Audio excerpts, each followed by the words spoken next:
Bonsoir à vous, comment vous allez? J'espère que vous allez bien, sinon moi je me porte à merveille. Donc dans cette vidéo, je vais expliquer à toute ma communauté aujourd'hui euh, une, voilà, un type de week-off, ok? Un type de week-off. Et je vais vous expliquer étape par étape ce qui se passe dans chaque phase et la psychologie que l'on doit adopter derrière, le plus simplement possible, d'accord? Tous les mythes qu'il y a sur YouTube ici. Je pense que tous les concepts sont assez compliqués. Je vais essayer de décortiquer tout ça de la manière la plus simple possible. D'accord? Je vais essayer de sauter les étapes inutiles et me concentrer uniquement sur l'essentiel afin que jusqu'à la fin de cette vidéo, vous soyez apte à comprendre de A à Z c'est quoi la phase de distribution de Wyckoff. D'accord? Donc, il y a deux phases. Je tiens à le rappeler. Il y a la phase d'accumulation et la phase de distribution. Dans cette vidéo aussi, il y a aussi la double phase dans laquelle se trouve l'accumulation et la distribution. D'accord? Mais dans cette vidéo aussi, je vais me concentrer uniquement sur la phase de distribution afin que voilà, ça soit clair pour tout le monde, ça puisse aider tout le monde. D'accord? Donc pour ce faire, je suis allé sur la plateforme de FTMO qui est une plateforme que tout le monde connaît très bien. Donc sur ça, je veux juste utiliser voilà l'image qu'ils nous ont proposée ici là. L'image qui est visible ici. Voilà, vous voyez que voilà, il y a une structure que eux-mêmes ils ont dessinée, ainsi de suite. D'accord? Donc, sachez d'abord une chose. D'accord? Sachez une chose. Quand on parle de phase de Wyckoff, ce sont des phases de consolidation. Qu'est-ce qu'on appelle une phase de consolidation? Tout d'abord, il y a une phase de consolidation ou bien une consolidation tout court, hein. Consolidation, c'est une phase dans laquelle on observe beaucoup de choses.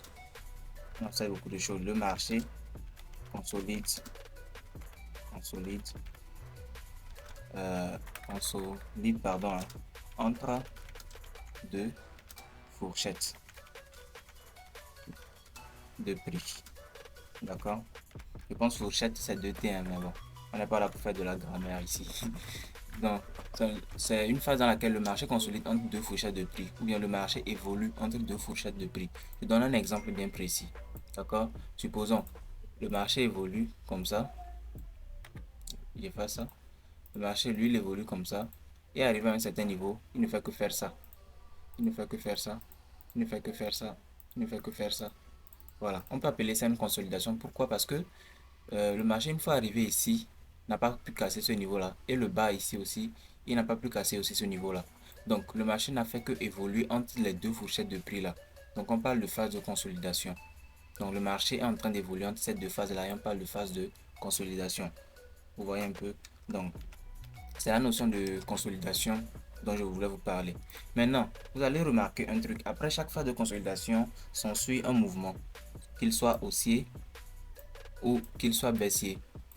Donc, le mouvement qui va suivre une phase de consolidation, si ce mouvement-là est un mouvement, comment on va dire, baissier, d'accord? Si le mouvement qui suit la phase de consolidation est un mouvement qui va à la baisse, qu'est-ce qu'on va faire?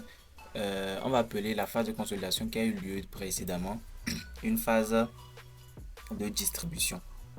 D'accord? La phase de consolidation, on peut l'appeler une consolidation, mais pour être beaucoup plus professionnel, on l'appelle dans ce cas-là une distribution. Mais si à l'issue d'une phase de consolidation, le marché va à la hausse, d'accord? Le marché va à la hausse, pardon. On va pas appeler cette phase de consolidation une phase de consolidation, mais on va appeler cette phase une phase d'accumulation. D'accumulation, tout simplement. D'accord? Voilà. Donc, dans cette vidéo ci on va juste parler de cette phase-là, la première phase, qui est la phase de consolidation. D'accord? On va parler, et la phase de distribution, s'il vous plaît. On va parler de la phase de distribution et vous allez tout comprendre de A à Z. D'accord? Voilà. Donc, je tiens à rappeler tous mes étudiants aussi qui ont déjà suivi des légers accompagnements chez moi, donc à bien sûr encore cette vidéo pour mieux se perfectionner sur voilà cette notion-là. C'est très important et c'est très intéressant. Déjà, une phase de distribution, c'est une phase. Je vais écrire ça en bas pour que vous puissiez aussi voir. Une phase de. Une phase. Ok. Excusez-moi. Une phase de distribution est une consolidation. Est une consolidation tout d'abord. consolidation. On est d'accord que c'est une consolidation qui aboutit à un mouvement. Quand il parle de mouvement, on peut parler d'impulsion. D'accord? Un mouvement baissier, où il y a une impulsion baissière. Voilà. Donc, une phase de consolidation, elle est là. La phase de consolidation, elle est là. La phase de distribution, c'est une phase de consolidation tout d'abord. Ça veut dire que une phase de distribution, c'est une phase où le marché consolide entre deux fourchettes de prix qui aboutit, pardon, à un mouvement baissier. Voilà. Donc, je vais essayer de faire une petite ou un petit schéma ici, vous allez voir. Supposons le marché évolue entre deux fourchettes de prix ici. D'accord? Et à la suite de cette phase de consolidation là, le marché fait quoi? Il va à la baisse comme ceci. Cela veut dire que quoi? Le marché n'a pas consolidé, mais il a distribué. D'accord? On peut aussi avoir ce genre de schéma là. Le marché qui monte, il s'arrête tout simplement, il consolide. Et à la suite de cette consolidation là, on observe quoi? Le marché qui va à la baisse. C'est la même chose. Toute cette phase qui a eu lieu ici, je vais changer la couleur pour que ce soit un peu plus clair. Voilà, je mets le rouge. Voilà. Toute cette phase qui a eu lieu ici et toute cette phase qui a eu lieu ici, ce sont des phases de consolidation, mais on les appelle plus professionnellement les phases de distribution. Maintenant, il faut noter que ces phases ont des différentes étapes. Ces phases, ou bien ces différents types de consolidation ont des différentes étapes dans les consolidations là en question. Et Wyckoff, lui, nous a permis de savoir quand est-ce qu'une consolidation va prendre fin. C'est l'importance au fait de Wyckoff. Wyckoff, grâce à sa théorie qu'il a pu élaborer, nous dit que ici sûrement on aura à la fin une phase, on aura sûrement une impulsion qui ira à la baisse, c'est-à-dire une distribution, on aura sûrement une impulsion qui ira à la hausse, c'est-à-dire une accumulation. Donc YouTube nous, je dis YouTube, excusez-moi, Wyckoff pardon nous a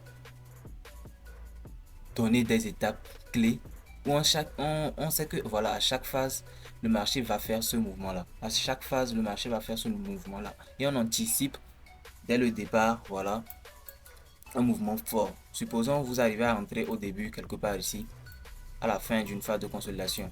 C'est vous, vous êtes en avantage. C'est mieux que quelqu'un qui rentre à un niveau beaucoup plus bas, quelque part ici. C'est mieux que quelqu'un qui rentre quelque part ici pour choper un mouvement. Vous voyez?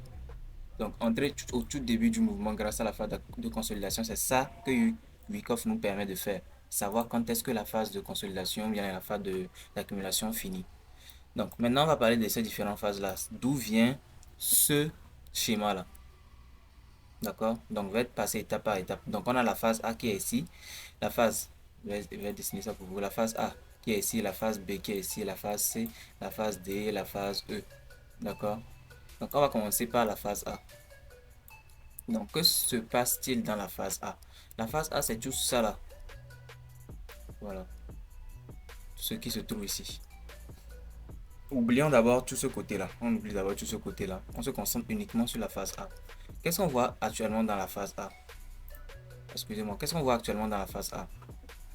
On voit que non. Le marché, lui, il évoluait. Il était en train de faire son impulsion à la hausse. D'accord? Jusqu'à s'arrêter. On est d'accord? Jusqu'à s'arrêter. Il est en train de faire son impulsion à la hausse jusqu'à s'arrêter. Maintenant, on voit que une fois que le marché est arrêté, il n'arrive plus à casser le niveau du BC. Je vais essayer de revenir derrière pour que vous puissiez voir. Une fois que le marché s'est arrêté là, au niveau du BC là, les impulsions qui ont suivi n'ont pas cassé. Vous voyez? C'était des sortes d'impulsions qui n'ont pas cassé le niveau de BC qui est là. D'accord? Donc, à partir de cette phase là, on appelle ça la phase A. Dans cette phase A là, on a le psy. Moi, franchement, je peux vous donner le nom de chaque étape si vous voulez, mais ce n'est surtout pas important.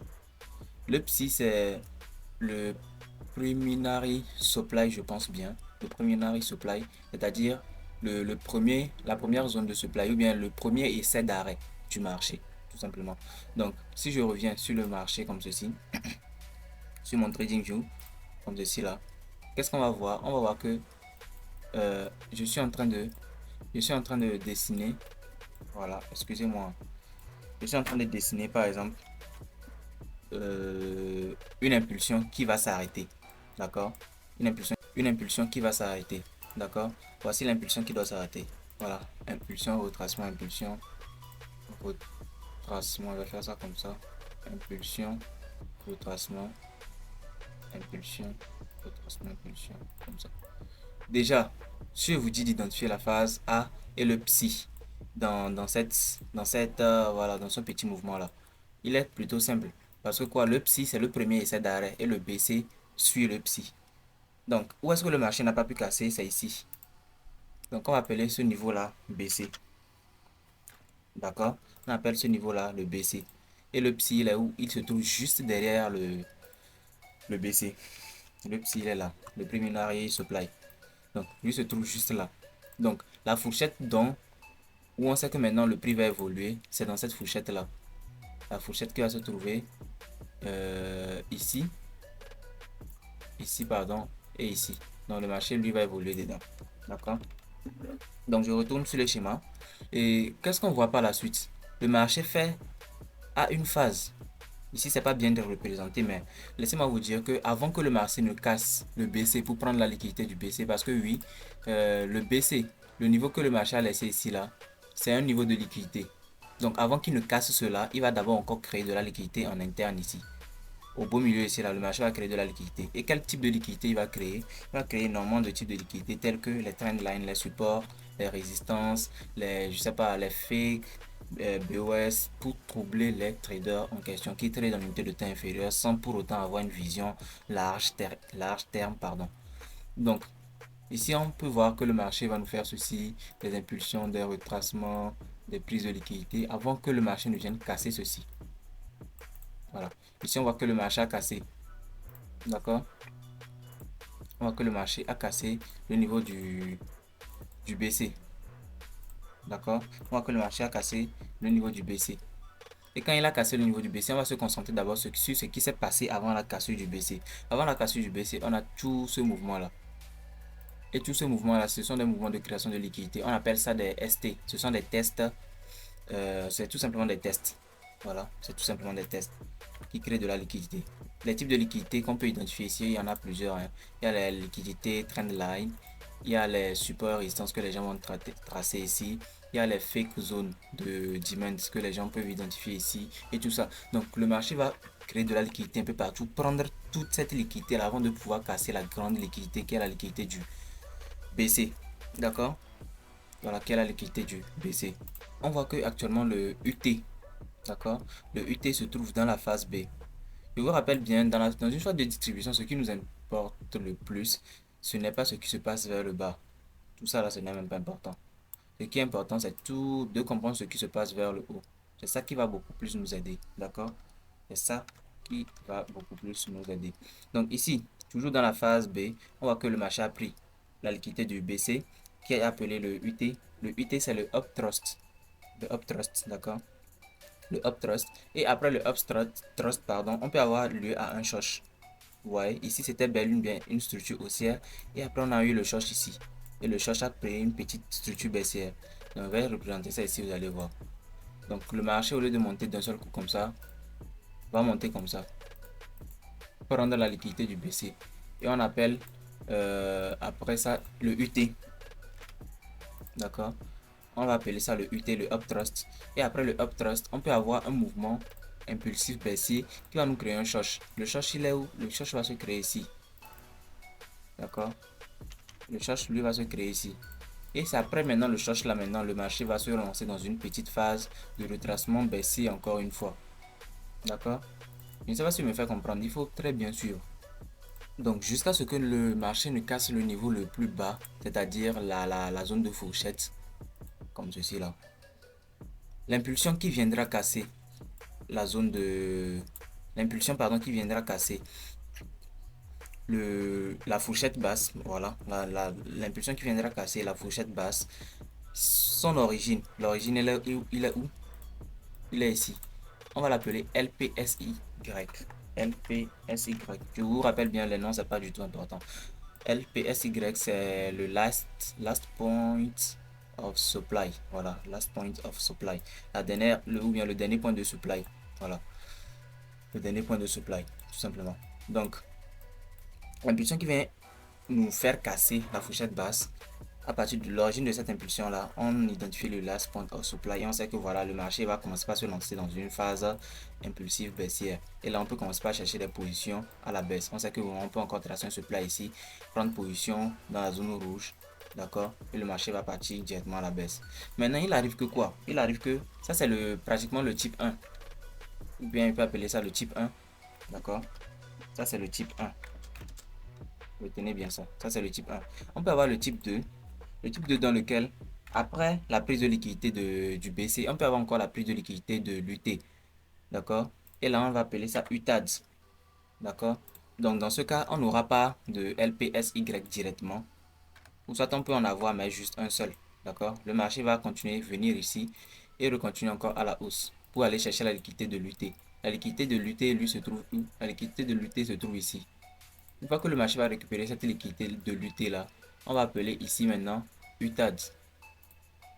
Voilà. On appelle ce niveau là l'UTADS. L'UTAD qui signifie, laissez-moi réfléchir, Up Trust After Distribution. Voilà. L'Up Trust après la distribution. Voilà. Ici, c'est la distribution qui a eu lieu, la légère distribution qui a eu lieu, qui a donné lieu à Last Point of Supply.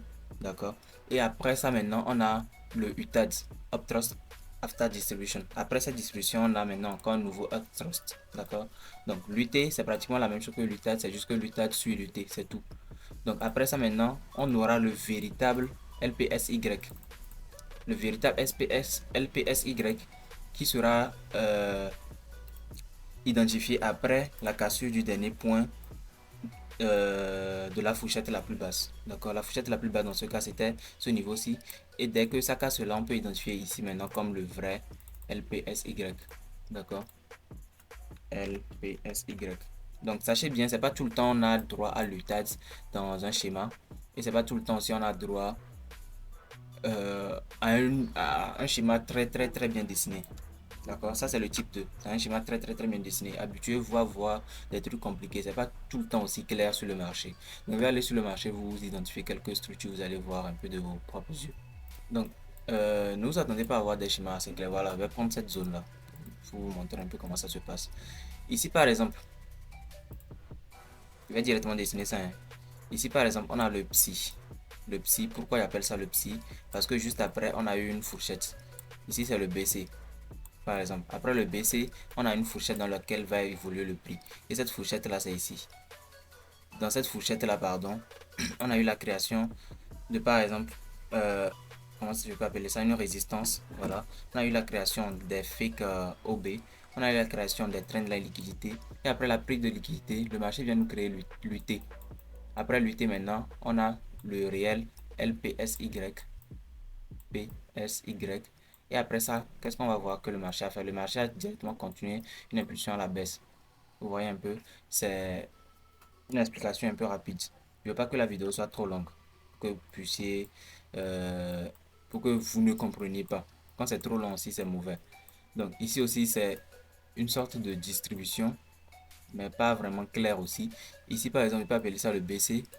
Après, on a eu l'UT et on a directement le LPSY et s'ensuit une distribution directement à la baisse. À la baisse, d'accord? Donc, je ne vois pas énormément de structure avec l'UTAD, mais vous avez déjà compris le concept, je pense bien. Ici encore, par exemple, on a une impulsion, un BC et à la création des ST à l'intérieur. Ensuite, on a l'UT grâce à la prise de cette liquidité. Après l'UT, on a le LPSY, PSY. Et ensuite, voilà, on a le marché qui continue à la baisse. Donc, sachez que c'est un mouvement qui se répète tout le temps. Il n'y a même pas à chercher très loin. C'est hyper simple de compréhension. Et si vous faites un effort de vous entraîner chaque jour et de poser les bonnes questions en commentaire, voilà, je saurai répondre directement dans mon canal Telegram. Le lien de mon canal Telegram est directement en bas dans la description de cette vidéo-là. Et aussi dans la description de ma chaîne YouTube. Donc, n'hésitez surtout pas à visiter les différentes playlists, les playlists pour le robot, les playlists pour les analyses, les secrets du marché, les entrées sniper et autres. D'accord? On se dit à la prochaine, prenez soin de vous et surtout, ciao.